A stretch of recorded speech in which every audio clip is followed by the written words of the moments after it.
Hello and welcome back to Newsroom Nigeria. I'm your host, Oluwayomi Tendola. If you care about what's really happening on the ground around security and justice in our country, make sure you subscribe, hit the bell, and stay with us.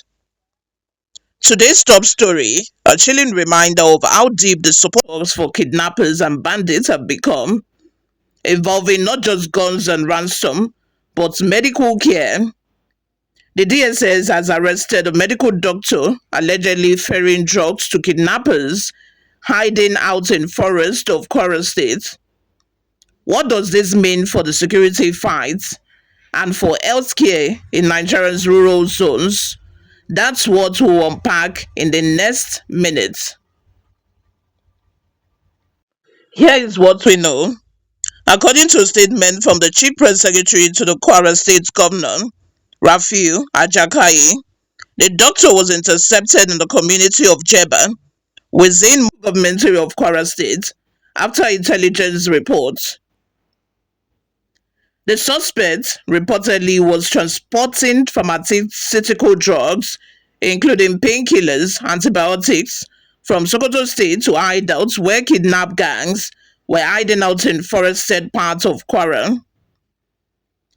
Security sources reveal that many of these kidnappers had sustained gunshot wounds in recent encounters with security forces, hence their alleged need for medical attention. The DSS is currently interrogating the doctor, aiming to map out the broader network, possibly other medical couriers or health facility collaborators.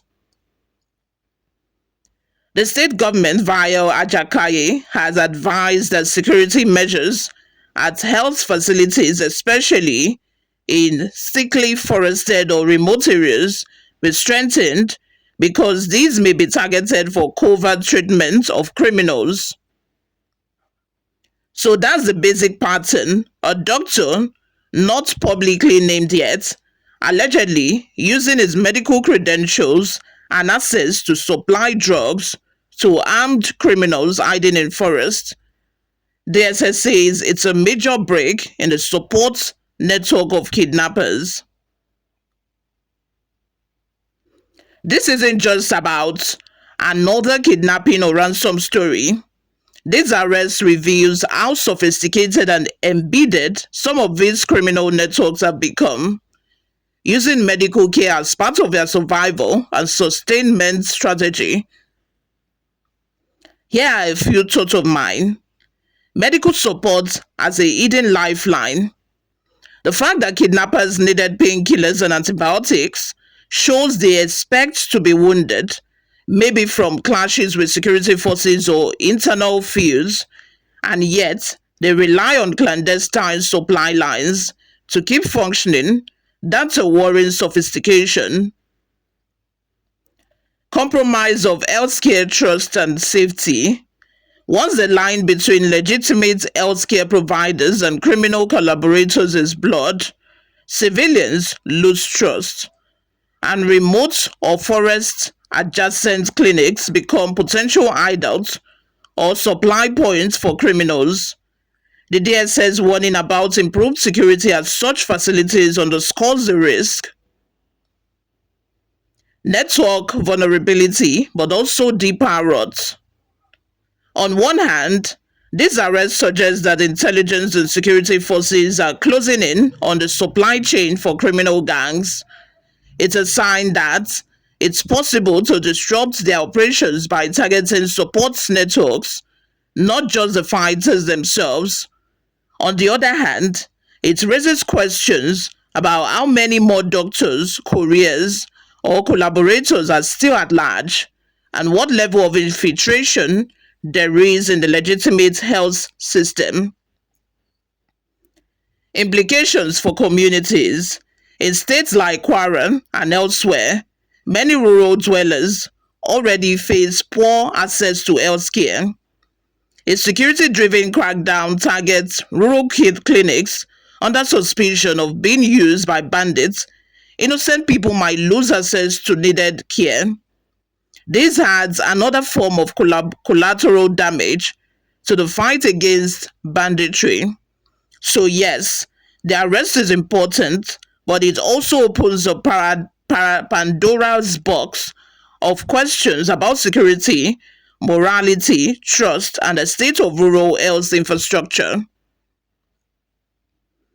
Government and security agency sources describe this as a major stride in dismantling support networks for kidnappers. Some commentators argue this shows that sometimes the fight must go beyond arresting kidnappers to cut off their access to medicine, safe houses, supply chains, in effect, treating banditry as a complex ecosystem. But there are concerns. If a healthcare system becomes militarized or criminalized, innocent patients in remote areas may suffer.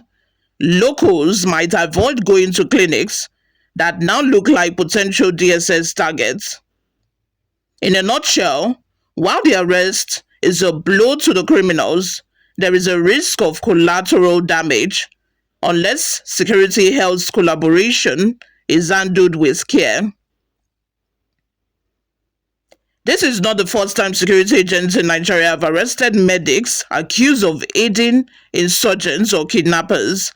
For example, in 2018, the DSS arrested a medic accused of treating members of a terror group active in northern Nigeria. That history makes this latest arrest especially significant.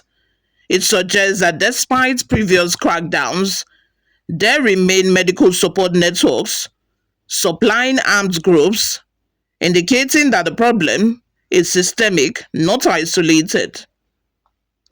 Also, the relevance goes beyond Kwara. Wherever bandits, kidnappers, or armed insurgents operate, in forest zones, remote areas, borderlands, the same vulnerabilities likely exist. Cutting off their medical support could become an essential front in the broader fight against banditry and criminality. The DSS will likely interrogate the arrested doctors thoroughly, trying to map out associates, routes, supply chains, possibly other health facility collaborators. There may be raids or checks on remote clinics and dispensaries in areas considered high risk, forest border areas known hideouts. Local governments, including Kwara, might roll out stricter registration or oversight of medical facilities, especially in rural and forested communities. Civil society groups and legitimate rural health advocates might warn against a witch hunt that could close off access for regular civilians needing care in remote areas. The broader conversation on insecurity may shift, not only about guns or ransom, but about the supply ecosystem that sustains criminals, medicine, food, shelter, finances. As citizens, it's vital to stay alert. As citizens, it's vital to stay alert. A story like this shows that insecurity doesn't just come from stray kidnappers or gangs. It can emerge through trusted professionals abusing their positions. If you live in or near remote or forested areas, or if you visit rural clinics, remain cautious. Make sure facilities are legitimate, properly registered, and open about who works there. And more broadly, this is a call to demand accountability for security agencies to protect innocent healthcare seekers, even as they clamp down on criminal collaborators, for government to strengthen regulation of medical facilities, for communities to watch out not just for armed men, but for hidden support networks.